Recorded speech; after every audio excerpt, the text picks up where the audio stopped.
notes at the clerk's office, it's interesting, you know, the way that the debt financing takes place, but the future of the city is really based upon, you know, revenue.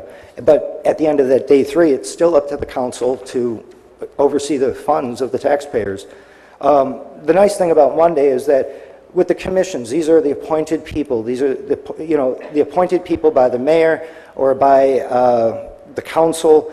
And this is really where the heart of the city is at, because they have, with the housing, the cultural commission, the historic commission, these are all people getting together that make suggestions to the administration or the council to enhance the city. And I think that the nice thing here is that we should have, at a minimum, according to the organization chart, is the communication commission, because the idea is that there's a problem with this microphone, there's a problem with the airtime, how I can get like old things that have been created by my tax dollars, I'd like them all at the library instead of being hidden away. I mean, anybody that wants to see the city council back to 1997 can go to the library. It's very entertaining. But in conclusion, basically, I'm on the ballot. You know, the field will be frozen 2 weeks from now. It's going to be interesting because the idea is moving the city forward, but with the budget, please consider putting something in there regarding marketing and advertising of the city, because right now there's really nothing in it besides 83% of human costs. And the idea is that these departments are marching to the beat of one person's drum. The idea is that at a minimum, if we have all these employees there that are, you know, want to preserve their jobs, at a minimum, let's put a suggestion box in City Hall so people can stuff it with good ideas for changing the future. Thank you. Thank you. Anyone else?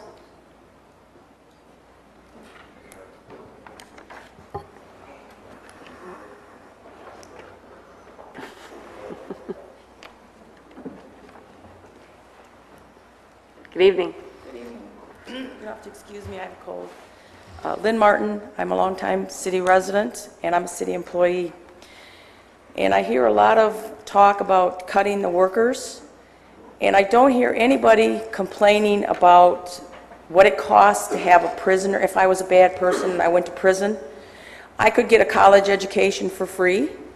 I could get my medical, my dental, I get my food, I get everything handed to me. It costs $35,000 a year to keep a prisoner in prison. How about the people who are handed a paycheck or a welfare check? They're not contributing to society. It's the worker that's contributing to society that everybody wants to cut.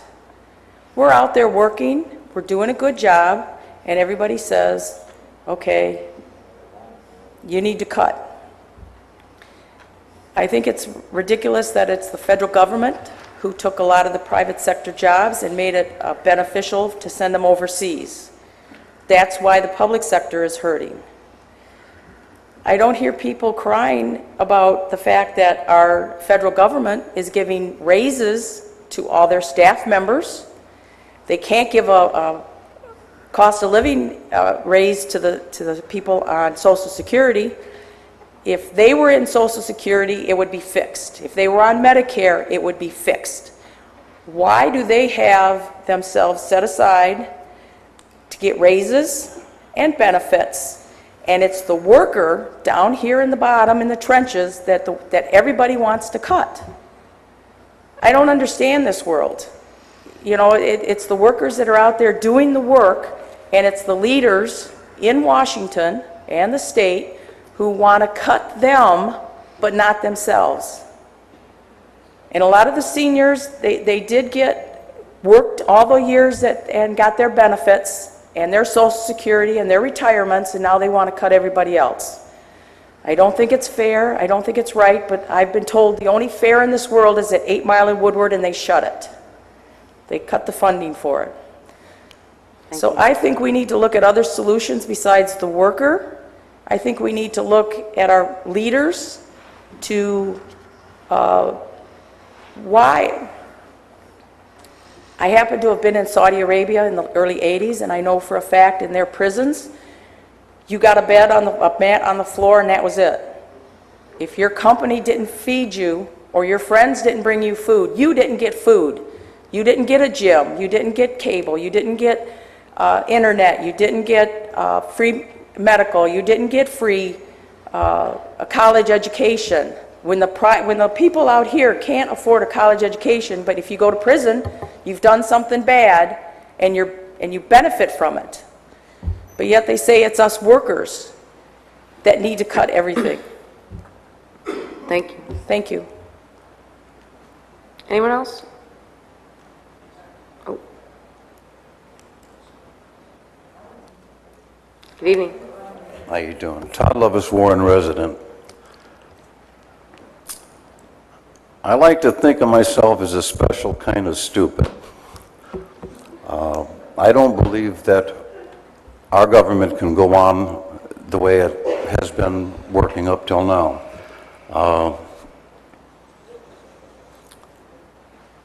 I started watching the last year's budget meetings on tape, and it was essentially more of the same. Everything was based on cutting services or people.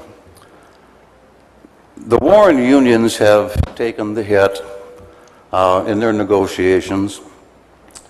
I recall our mayor saying that he wouldn't cut wages or benefits, incidentally, for appointees until the unions did. Well, since the unions never quite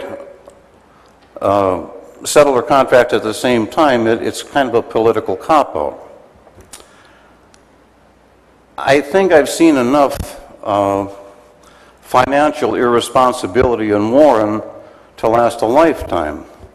I don't blame any of the union people for asking for the things that they've asked for in the past, but I do hold our government or administration harmful for giving these things.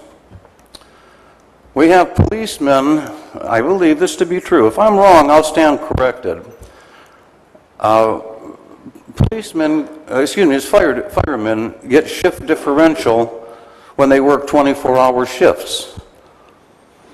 DPW, I think it is, I understand, are paid for not just the holiday, but the 2 days following a holiday. I've been a rank and file man. I worked management, labor, blue collar, white collar, and I understand the wants and needs of both. So again, I don't hold these people harmful for asking, but I do hold the government harmful for giving this. I did a little bit of research. I looked at Grand Rapids, Flint, Saginaw, Bay City, Traverse City, Detroit, and the one thing that was common, gets a little bit tangled, but the one thing that they have in common is they have job descriptions and a pay scale. The rank and file person knows what he's going to hire in at, and he knows what the highest wages he can possibly get is going to be. But our appointees don't. The abuse that this mayor and previous mayors have had, the abuse that they've taken part in is in the appointees' wage schedule. I'll give you an example. Constance made the same thing as Richards. I believe he made the same thing as Mr. Burnett. There is no starting and ending scale. Mr. Burnett, a retired judge, I think your pay is something like $107,000 a year. I bet my last dollar that you would have took the job for 90.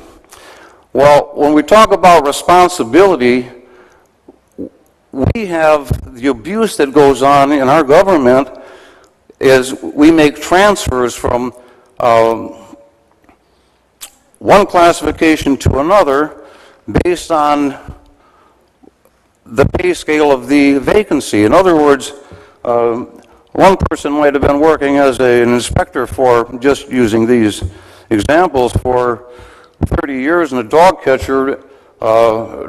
catcher decides he wants to be the inspector, gets the qualifications to make it necessary make it possible for him to do that, and he replaces the inspector at the inspector's past wage. Well, these are the abuses that I'm talking about. If you would talk to Mr. Hartley, Mr. Hartley would tell you that all of the complaining that I might do about, not the rank and file incidentally, I'm talking about all people that are non-union, he would tell you, well, that don't mean anything. Hell, that's $500,000, that's $500,000. That $500,000 is part of a piece from someplace else that might make $1 million. So what I'm saying is,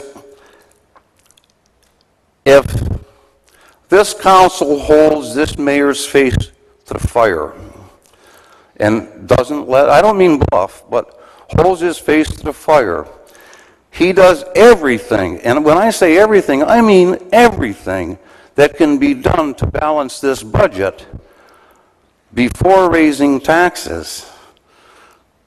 You guys have done a good job. If you don't do that, you haven't. And only then, when all other possibilities have been exhausted, come to the taxpayer, we can understand that. What we can't understand is the abuse that goes on financially with the government. The legislative body, I like every one of you guys, but not so much I couldn't live without you.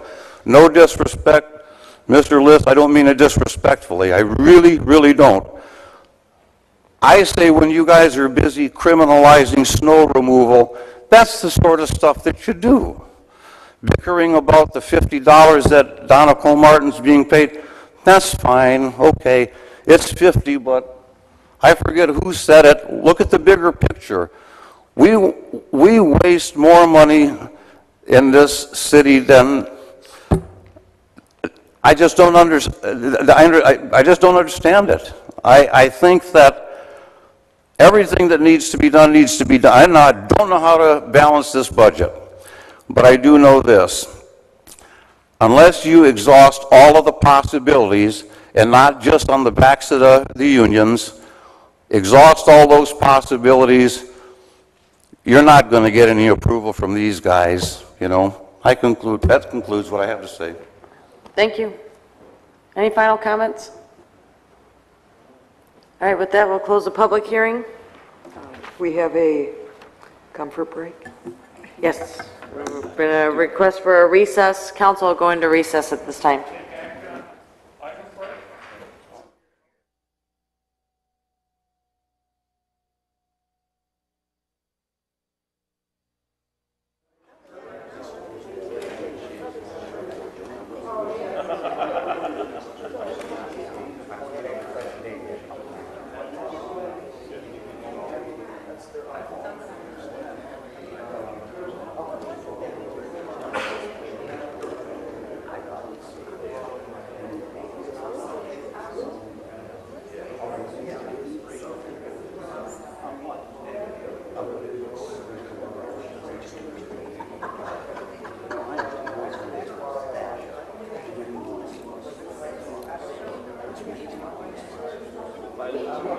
Hallelujah!